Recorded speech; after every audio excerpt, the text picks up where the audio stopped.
Bismillahirrahmanirrahim. Alhamdulillahirabbil alamin.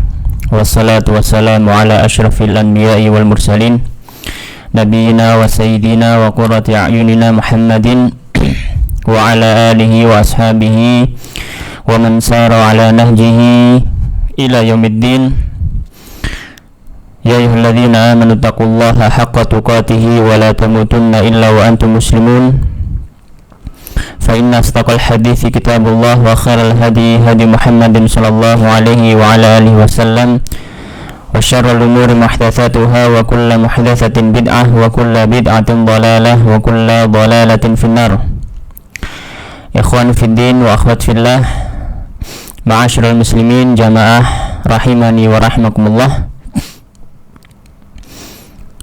al-musyahidin al-kiram yang semoga senantiasa dirahmati Allah SWT. Alhamdulillah, malam hari ini kita dipertemukan Allah SWT untuk melanjutkan kajian kitab Al-Arba'in As-Siyamiyah, 40 hadis yang berhubungan tentang puasa, yang ditulis oleh Syekh Hasan Ali Al-Abban hafizahullah ta'ala wa ra'ah. Semoga Allah SWT senantiasa menjaga beliau. Dan ini adalah pertemuan Al-Majlis Tsalits, pertemuan yang ketiga dari pembahasan kitab ini, dan kita sampai sekarang di hadis yang ke-21 dari kitab Al-Arba'in As-Siyamiyah. Hadis yang ke-21, faqala al-musannif rahimahullah ta'ala wa nafa'ana bi'ilmihi fid dharain amin. Berkata penulis kitab di halaman yang ke-7, man qala anna al-hijamata la tufdir. Pendapat yang mengatakan bahwasanya berpegang itu tidak membatalkan puasa. Ani bin Abbas, dari sahabat Ibnu Abbas radhiyallahu taala anhuma, semoga Allah Subhanahu wa taala merahmati meridhai keduanya. Anna Nabi, bahwasanya Nabi sallallahu alaihi wa ala alihi wasallam ihtajama, beliau berpegang, wa huwa muhrim, dan beliau dalam kondisi ihram, wahtajama, dan beliau juga berpegang, wa huwa shaimun, dan beliau dalam kondisi puasa. Rawahul Bukhari, hadis diriwayatkan oleh Imam Al-Bukhari. Wa fi hadis Tsabit, dan dalam hadis atau riwayat lain dari hadis Tsabit Al-Bunani, qala, beliau mengatakan, su'ila, pernah ditanya Anas bin Malik, sahabat Anas bin Malik radhiyallahu ta'ala anhu, akuntum, apakah kalian, yaitu para sahabat, takrahuna, membenci, al-hijamata, hijamah, yaitu berpegang, lisaim, untuk orang yang berpuasa. Qala, maka sahabat Anas bin Malik, beliau menjawab, la, tidak, illa, kecuali, min ajli dha'af, kecuali apabila berpegang itu menyebabkan lemah fisiknya. Rawahul Bukhari, hadis diriwayatkan oleh Imam Al-Bukhari. Dari dua riwayat dalam hadis ini, dalam bab ini, ada beberapa faedah yang bisa kita ambil. Yang pertama termasuk faedah hadisiyah, faedah hadis, bahwasanya di sini disebutkan dari sahabat Ibnu Abbas radhiyallahu taala anhuma adalah dhamir, kata ganti yang menunjukkan dua orang. Sedangkan di sini adalah Abdullah bin Abbas maksudnya. Maka doa itu kembali bukan hanya kepada Abdullah, dan akan tetapi juga kembali kepada bapaknya, yaitu Al-Abbas, ya. Al-Abbas yang merupakan paman Rasulullah sallallahu alaihi wasallam. Dan tadi hadis yang riwayat selanjutnya adalah dari Tsabit Al-Bunani. Tsabit Al-Bunani ini adalah murid dari, ya, Anas bin Malik, atau yang banyak meriwayatkan dari sahabat Anas bin Malik, ya, Tsabit Al-Bunani. Dan perawi selanjutnya ada Anas bin Malik. Ya, kemarin atau waktu di kajian Syama'il Muhammadiyah kita sebutkan dari Al-Bara bin Azib, bahwasanya beliau Al-Bara bin Azib punya paman yaitu Anas bin An-Nadhr, ya. Kita salah dalam hal tersebut, ya. Bahwasanya yang memiliki paman Anas bin Nadhr itu adalah Anas bin Malik, bukan Al-Bara bin Azib. Jadi Anas bin Malik ini punya paman namanya Anas bin Nadhr, ya. Anas ibn Nadhr, yang mana disebut Rasulullah SAW lau aksama 'ala Allahi la abarrah. Anas bin Nadhr ini kalau bersumpah atas nama Allah pasti akan terjadi. Kemudian faedah fikih dalam hadis ini, dalam dua riwayat ini, bahwasanya fuqaha Syafi'iyah, para ahli fikih, ya, para fikih mengatakan bahwasanya berbekam tidaklah membatalkan puasa. Berbekam tidak membatalkan puasa. Ini adalah mazhab al-Imam Syafi'i, ya. Jadi berbekam tidak membatalkan puasa.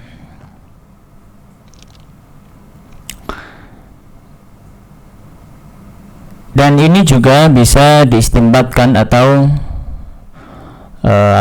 ditarik hukumnya, dikiaskan kepada hal-hal yang mengeluarkan darah. Seperti kalau hari ini donor darah atau transfusi darah. Kalau ada yang bertanya, donor darah waktu puasa batal nggak puasanya? Kita jawab tidak. Transfusi darah batal nggak puasanya? Ya, kita jawab tidak. Ya, dalilnya adalah hadis ini, ya, bahwasanya Nabi SAW ihtajama wa huwa shaim, bahwasanya beliau berhijamah, beliau berbekam, dan ketika itu beliau berpuasa.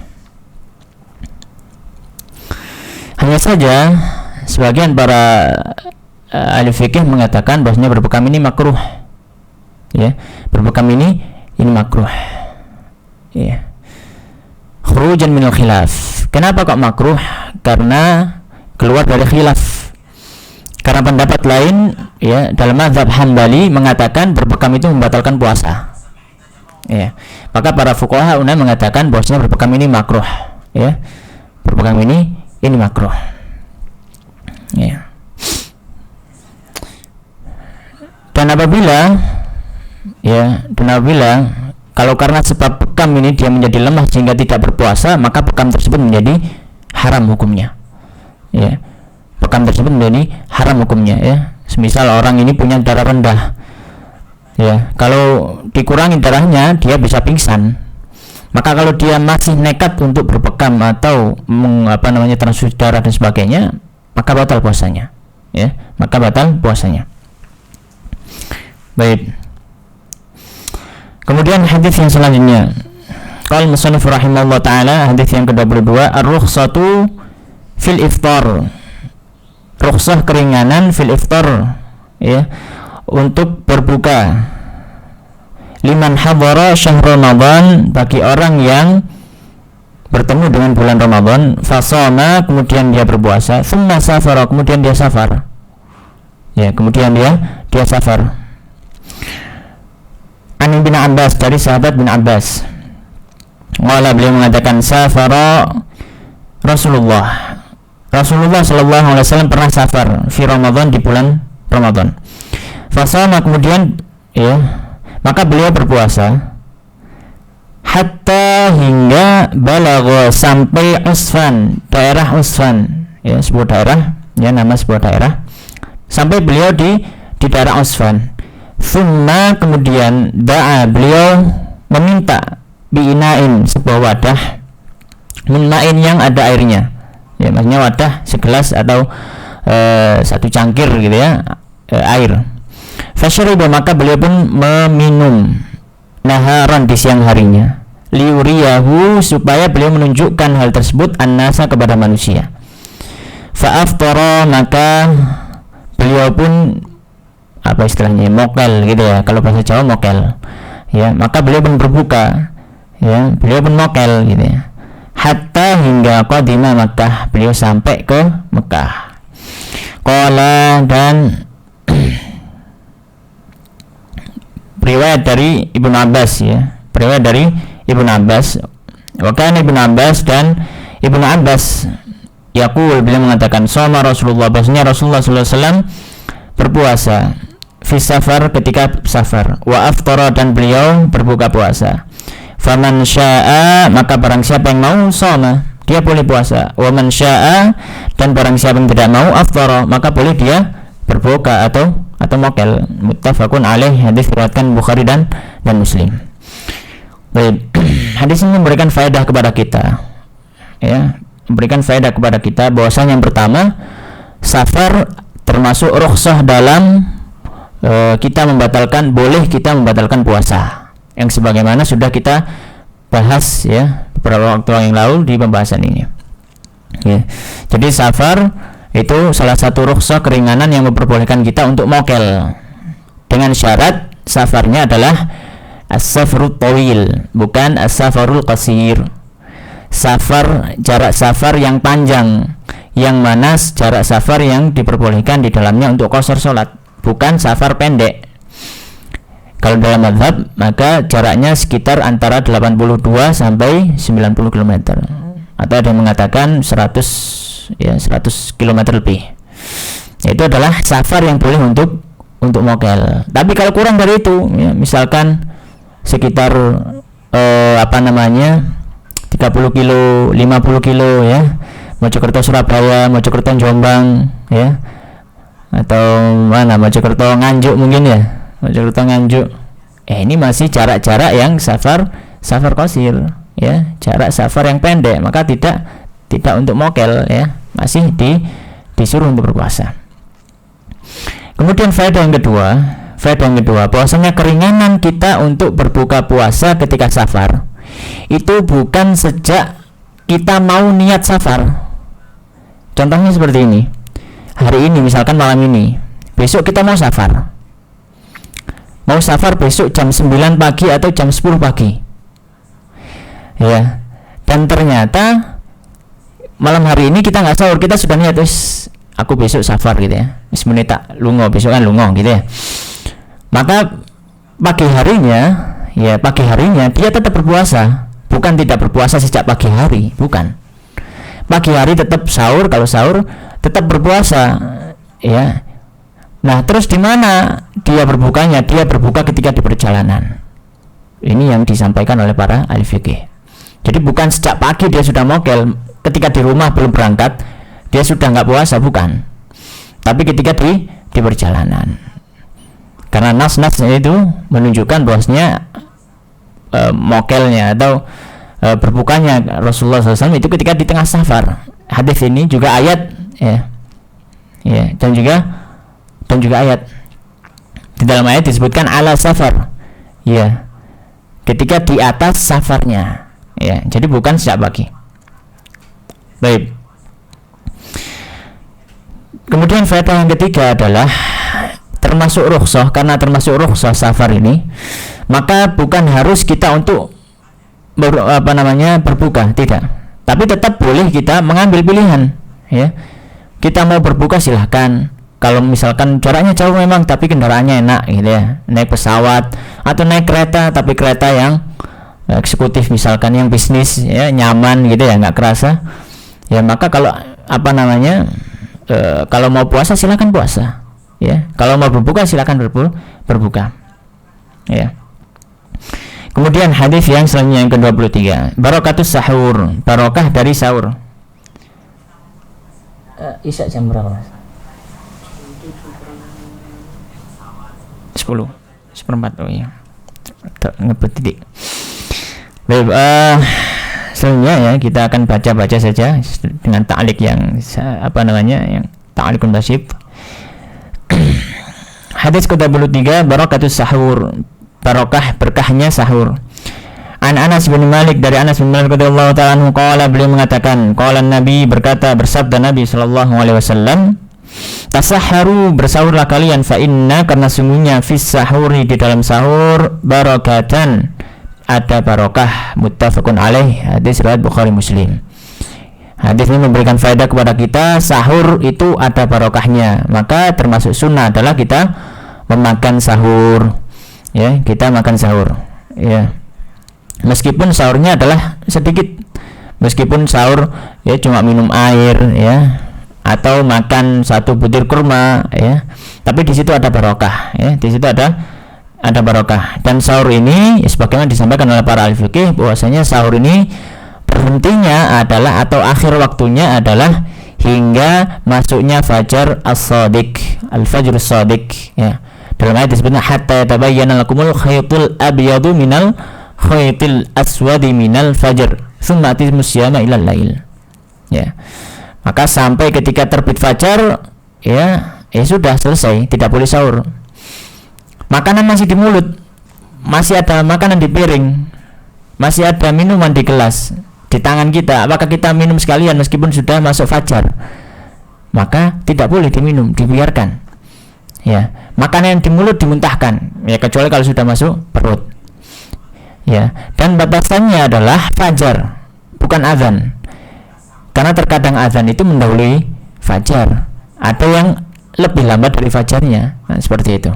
Jadi batasannya adalah fajar. Kita tahu dari mana kalau saat ini? Ya banyak, ya, silakan buka aplikasi, ya, waktu subuh. Baik. Kemudian hadis selanjutnya 24.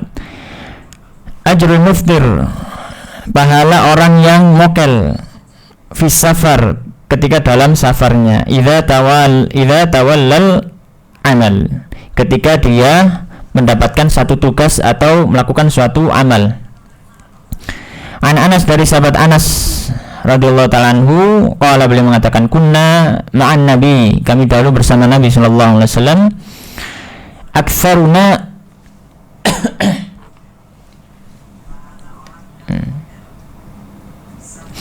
aktsaruna, kebanyakan dari kami, zillan alladhi yastadhillu bi kisaihi, banyak yang kalau bahasa Jawanya ngiyup, gitu ya, banyak yang ngiyup, ya, atau berteduh, ya, berteduh dengan baju-baju mereka saking panasnya ketika safar itu. Jadi kalau baju orang dulu kan jubah lebar-lebar gitu, ya, kemudian ditutupkan di atas kepala, ya, banyak dari sahabat yang seperti itu saking panasnya, ya. Wa amal ladzi shamu, adapun orang yang berpuasa, falam ya'malu syai'an, maka mereka tidak melakukan apa-apa, ya. Wa amal ladzina aftaru, adapun orang yang mokel tidak berpuasa ketika itu, faba'atsur rukaba, ya, maka mereka pun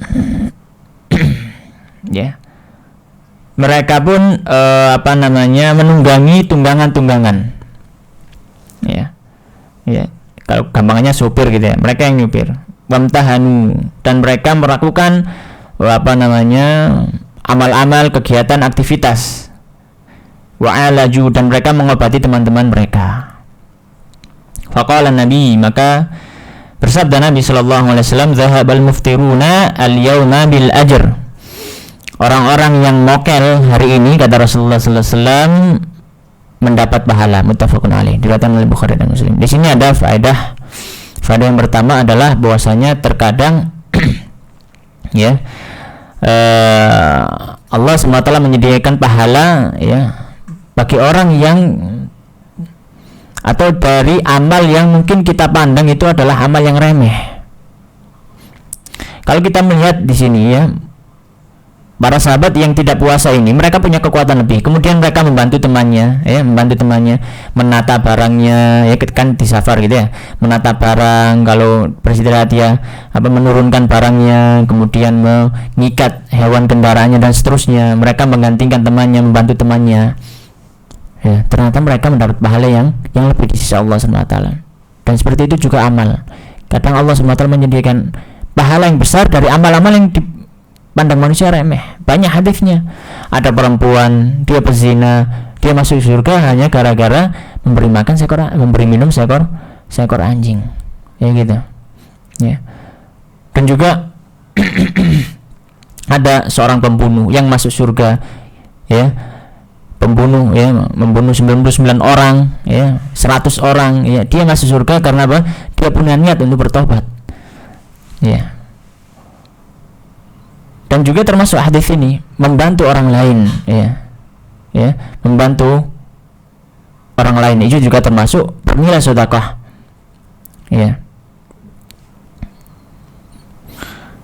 Dalam hadis disebutkan wa tahmilahu dan membantu teman kalian, kemudian membawakan barangnya, mengangkatkan barangnya ke atas kendaraannya, itu bernilai sedekah. Bernilai sedekah. Kemudian hadis yang ke-25. Istihbabu ta'khiri sahur, kesunahan mengakhirkan sahur. An Anas, dari sahabat Anas, an Zaid bin Thabit, dari sahabat Zaid bin Thabit. Jadi ini riwayat sahabat dari sahabat. Radhiyallahu anhu qala, beliau mengatakan, tasaharna, kami sahur ma'an Nabi, bersama Nabi sallallahu alaihi wasallam. Tsumma, kemudian qama ila salati, beliau pun beranjak untuk salat. Qultu, maka aku bertanya, kam kana bainal adzan wa sahur, berapa jaraknya kira-kira antara adzan dan sahurnya Nabi? Qala, maka sahabat Zaid bin Thabit mengatakan, qadru khamsina ayah, sekitar bacaan 50 ayat, muttafaqun alaih. Di sini ada faedah bahwasanya termasuk sunnah mengakhirkan sahur. Mengakhirkan sahur. Mengakhirkan sahur. Tapi juga tidak terlalu akhir. Kenapa? Karena khawatirnya nanti malah sudah masuk waktu subuh, kan, seperti itu. Jadi di sini ada faedah bahwasanya termasuk sunnah dalam mengakhirkan sahur. Jadi kalau misalkan subuh jam 4 subuh jam 4, maka sahur jam setengah 4 atau jam setengah 4 kurang 10, seperti itu. Jangan sahur jam 2 gitu ya. Jangan sahur jam 2, setengah 2 gitu ya. Kalau di kota-kota mungkin jarang. Kalau di desa-desa gitu ya. Kalau di rumah mbah itu pernah dibangunkan sahur di bangunan sahur, ayo sahur, tak lihat jam berapa, jam 2 ternyata gitu ya. Disuruh sahur jam 2 karena orang desa seperti itu. Tapi termasuk sunnah adalah mengakhirkan sahur. Kalau sahur jam 2 misalkan, apakah sah disebut sahur? Sah. Para ulama, para fuqaha mengatakan masuk sahur itu kalau sudah setengah malam. Kalau sudah setengah malam maka dia sudah masuk sahur. Boleh sahur jam 1 makan masuk sahur. Jam 2 makan itu masuk sahur. Tapi yang lebih sunnah lagi adalah mengakhirkannya dekat-dekat waktu subuh, gitu ya. Karena memang termasuk hikmahnya sahur adalah untuk memperkuat kita, dalam menjalankan ibadah puasa. Dan apapun waktu tradisi masyarakat ada ada imsak gitu ya. Kalau di musim itu kalau berapa menit sebelum adzan itu biasanya imsak seperti itu ya. Kita katakan bahwasanya imsak ini bukanlah akhir dari sahur kita. Dalam artian kalau sudah ada yang ngomong imsak itu sebenarnya bukan sudah jangan makan. Masih boleh makan, cuma itu peringatan. Kalau misalkan lampu merah, ibaratkanlah itu ada lampu kuningnya. Kalau sudah imsak, lampu kuning berarti sebentar lagi lampu merah, gitu ya. Jadi kalau sudah imsak, sudah mulai. Kalau makan tadi agak dicepeti kalau masih banyak. Kalau masih nyantai-nyantai, segera minum, kemudian sikat gigi dan sebagainya. Supaya untuk bersiap masuk waktu subuh. Tapi apakah tidak apa-apa misalkan ada misal seperti itu? Tidak apa-apa, tidak apa-apa. Itu termasuk tradisi masyarakat untuk mengingatkan, Kemudian hadis yang ke-26, lam ya'ib ashabun nabi, tidaklah mencela para sahabat Nabi sallallahu alaihi wasallam, ba'duhum, sebagian dari mereka, ba'dan, sebagian yang lain, fi shaumi, ketika ada yang puasa, wal iftar, dan ketika ada mokel. Selama mokelnya adalah mokel syar'i, bukan mokel bukan syar'i, karena ada uzur. Baik. Anas bin Malik, dari Anas bin Malik radhiyallahu ta'ala anhu qala, beliau mengatakan, kunna nusafiru, kami pernah bersafar ma'an Nabi, bersama Nabi sallallahu alaihi wasallam. Falam ya'ib, maka tidaklah mencela as-shaimu, orang yang berpuasa, alal muftir, mencela orang yang mokel. Walal muftir, dan juga pula orang yang mokel ala shaim, atas orang yang puasa. Muttafaqun alaih, hadis diriwayatkan oleh Bukhari dan Muslim. Di sini ada faedah ya, janganlah kita mencela saudara kita dalam masalah hal-hal ibadah ya yang ditinggalkan karena uzurnya, atau ibadah-ibadah yang sifatnya sunnah. Dalilnya hadis ini.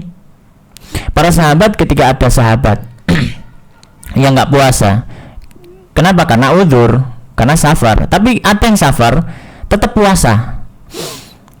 Ya, dia nggak merasa sombong di atas sahabatnya. Oh, saya puasa, saya lebih tinggi imannya dan sebagainya. Nggak ada yang seperti itu. Makanya salah satu hikmah kenapa para sahabat itu lebih utama dibandingkan orang-orang setelah mereka. Ya. Sebagaimana disaksikan atau dikatakan oleh sahabat Ibnu Mas'ud radhiyallahu ta'ala anhu, ya. Yang maknanya adalah wa innahu, yaitu Allah Subhanahu wa taala, yattali'u ala qulubi ibadihi, ya, ba'da nabiyhi fawajada qalba ashabin nabi sallallahu alaihi wasallam, ya, asfahum atau kama qala radhiyallahu ta'ala anhu. Dan Allah Subhanahu wa taala ya, melihat ke hati para hamba-hambanya setelah Nabi Shallallahu Alaihi Wasallam, maka melihat bahwasanya hati yang paling bersih, hati yang paling baik setelah Nabi adalah hati para sahabat Rasulullah SAW. Ya, maka para sahabat itu menangnya dari kita itu termasuk yang paling utama adalah menangnya hati mereka. Hati mereka paling bersih, paling selamat dari sahabatnya. Ya, tidak mudah mencela dan lain sebagainya. Ya, bahkan ada orang-orang yang mungkin ibadahnya lebih daripada sahabat, tapi masih kalah derajat dengan para sahabat. Kenapa? Hatinya berbeda. Maka seorang janganlah mudah mencela saudaranya. Ya, atau seperti ini misalkan ya, ada orang ya, dia nggak sholat sunnah gitu kan ya, misalkan ya, jangan kita yang merasa kita selalu sholat sunnah kemudian merasa tinggi, merasa menganggap remeh dia gitu ya, karena tidak sholat sunnah. Ya, jangan seperti itu ya, jangan kita merasa sombong ya, dan juga jangan mencelanya ya, kenapa kamu nggak sholat sunnah gini, jangan ya, karena kadang itu orang memiliki amalan yang tidak kita ketahui gitu ya. Selama perkara itu adalah perkara sunnah atau perkara yang wajib yang boleh ditinggalkan karena uzur. Tapi kalau perkara wajib kita ingatkan. Hadis yang selanjutnya, hadis yang ke-27.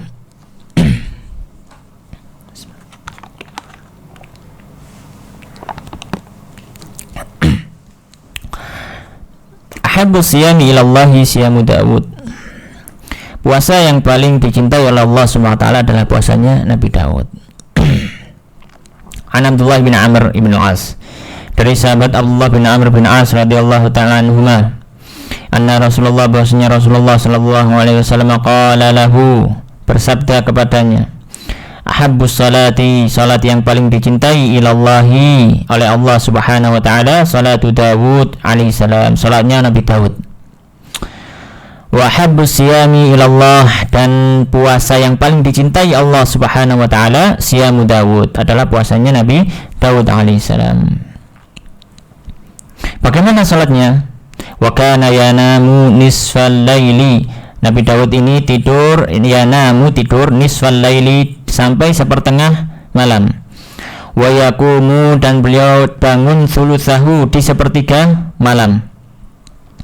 Wa yanamu sudusahu, dan beliau tidur di seperenam malam. Kemudian puasa yang paling dicintai, puasanya Nabi Daud seperti apa puasanya? Wa yasumu, dan beliau berpuasa yauman, satu hari.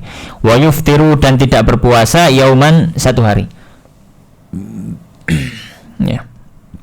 Dalam hadis ini ada faedah bahwasanya yang pertama adalah ibadah yang paling afdal setelah salat al-maktubah, ibadah sunnah yang paling afdal setelah salat sunnah atau setelah salat wajib, ya, salawatul khams, salat wajib yang 5 adalah salat tahajud, ya, salat tahajud, ya.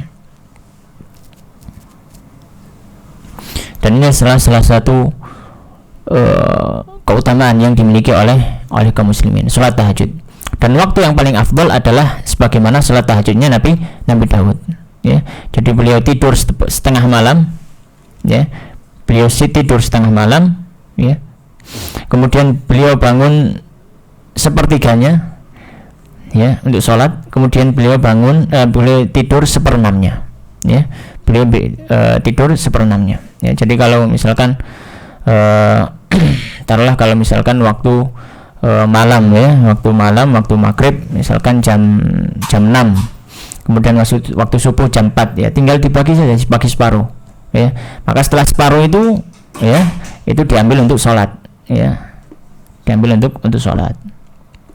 Kemudian sebelum sholat subuh dia dia tidur sebentar, ya, untuk memperkuat dirinya untuk sholat subuh. Kemudian di sini faedah yang kedua adalah puasa yang paling dicintai Allah SWT adalah puasanya Nabi Daud.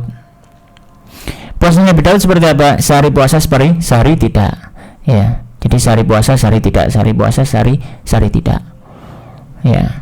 Dan tidak ada yang afdal lebih dari ini, ya. Dalam riwayat lain disebutkan bahwasanya sahabat Amr atau ada sahabat yang mengatakan, ya Rasulullah, ana utiku aktsara min dzalik, ya Rasulullah, kalau sakit puasa lebih dari ini, setiap hari pun bisa puasa dahar, ya.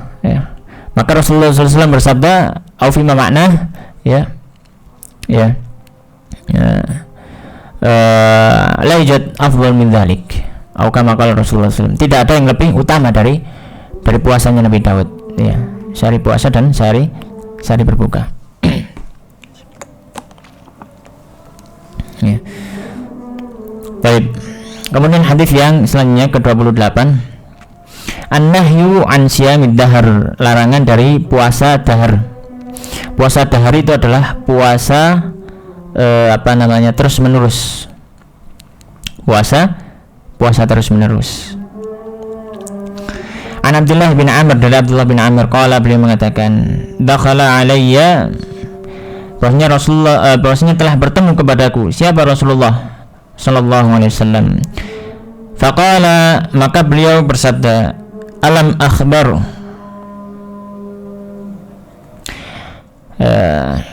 alam ukhbar annaka taqumul laila wa tasumun nahar, ya. Aku mendapat kabar bahwasanya kamu ini, wahai Abdullah bin Amr, kamu ini sholat sepanjang malam dan puasa di sepanjang hari, di setiap hari.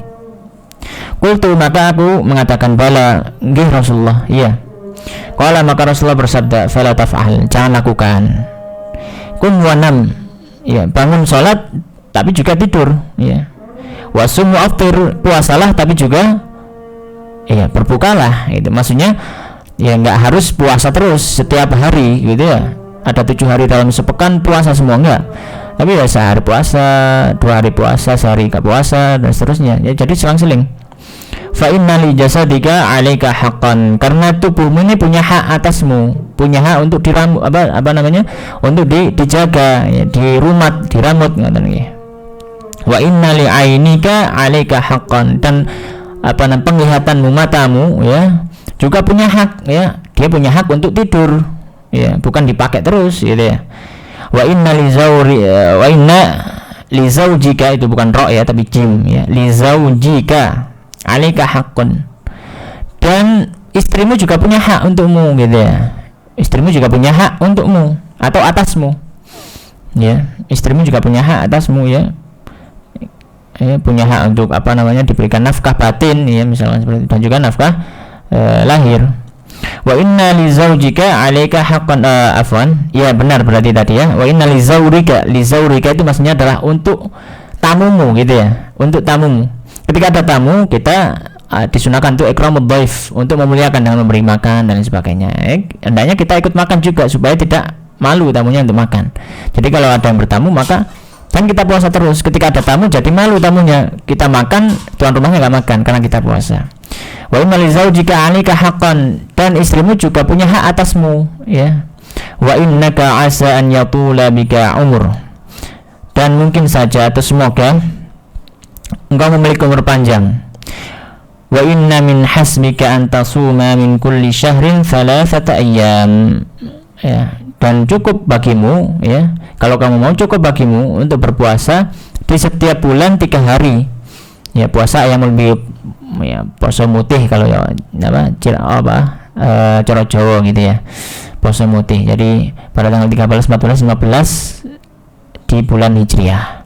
Fa inna bikulli hasanatin, karena di setiap satu kebaikannya, asyra amsalihha, ada 10 kelipatan. Fadzalika dahru kulluhu, dan itu setara dengan puasa dahar, puasa setiap hari. Muttafaqun alaih.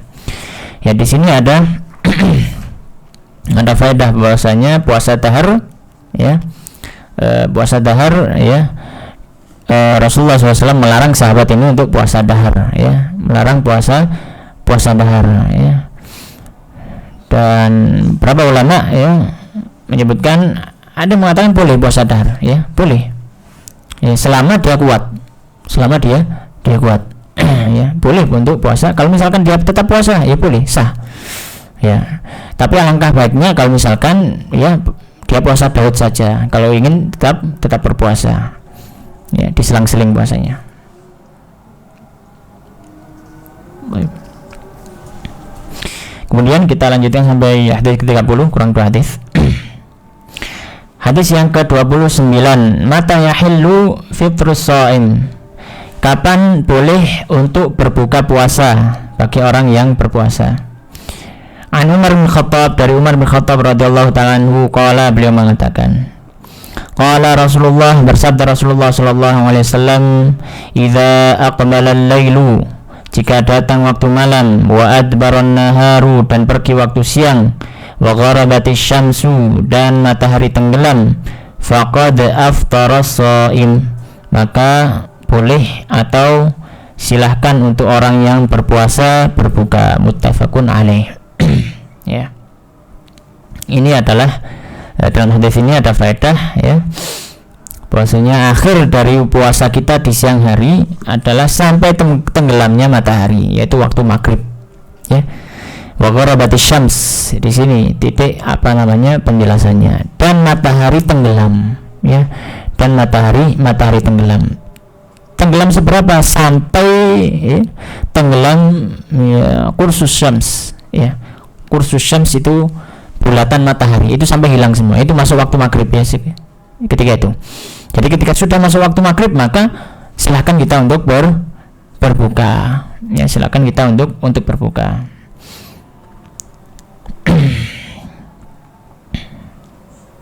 Ya. Kemudian hadis yang terakhir pada pertemuan kali ini adalah hadis yang ke-30. Istihbabu ta'jilil fitr, ya, disunahkan menyegerakan berbuka, ya, disunahkan menyegerakan berbuka. An Sahal bin Sa'ad, dari Sahal bin Sa'ad As-Sa'idi, ya, Sahal bin Sa'ad As-Sa'idi, salah seorang sahabat radhiyallahu ta'ala anhu, anna Rasulullah, dari Rasulullah, bahwasanya Rasulullah sallallahu alaihi wasallam qala, beliau bersabda, la yazalun nas ya, la yazalun nas, senantiasa manusia itu bi khairin, dalam kebaikan, ma, selama ajjalu, mereka menyegerakan al-fitra, berbuka. Muttafaqun alaih, ya, muttafaqun alaih. Di sini ada sunnah untuk menyegerakan berbuka puasa, menyegerakan berbuka puasa, ya. Dan ketika sudah tahu, ya, ketika sudah tahu waktu maghrib masuk, maka segera kita berbuka, ya, segera kita berbuka. Tapi jangan kita menyandarkan masuknya waktu maghrib itu kita berbuka karena zon kita, tapi usahakan dengan ilmu, ya, usahakan dengan ilmu, ya. Misalkan contohnya kalau kita buka bareng gitu, ya, di masjid, ya, di masjid itu punya jam, ya, punya jam yang jadi patokan, ya, punya jam yang jadi patokan, dan sudah diatur di timer, ya, sudah sesuai dengan jadwal yang disebarkan oleh Kemenak atau pihak-pihak yang memiliki kewenangan di situ dan sudah sesuai dengan kaidah-kaidah ilmu dalam ilmu falak, ya. Jadi waktu maghrib sudah seperti ini, ya. Kemudian ketika nunggu, ya, yang di luar azan, masjid kita belum azan misalkan, Dan kita tahu di masjid kita ini dengan ilmu dia sudah ada timer yang sesuai dengan waktu yang sudah ditentukan. Ternyata kita berbuka duluan. Kenapa? Karena mendengar azan. Nah, ini termasuk salah satu hal yang perlu diluruskan. Kenapa? Karena yang azan di luar itu, yang azan di luar itu tidak semuanya dengan timer, atau tidak semuanya berpatokan dengan waktu yang sudah ditentukan. Ya, dengan ilmu. Sedangkan di depan kita ada istilahnya, kita tahu dengan ilmu yakin bahwasanya ini benar, dan itu belum masuk. Ya, maka jangan kita berbuka dulu. Ya, jangan kita berbuka dulu karena apa? Karena mengikuti zon tadi, merupakan prasangka masjid luar yang sudah azan tadi. Ya, masjid luar yang sudah azan tadi, dan konsekuensinya bahaya. Ya, kenapa? Karena bisa jadi ketika waktu itu, ketika kita buka, ternyata kok belum masuk waktu maghrib, kita yakin secara hakiki. Ya, ketika sudah dicek lagi, ternyata tadi saya buka itu belum masuk waktunya, maka batal puasa hari itu. Ya, maka batal puasa hari itu. Jadi masih di sini adalah menyegerakan berbuka, bukan pokoknya dengar azan ya langsung buka, bukan.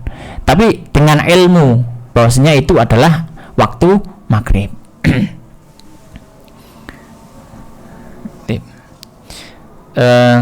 Demikian yang bisa kita bahas pada kesempatan pertemuan yang ketiga ini.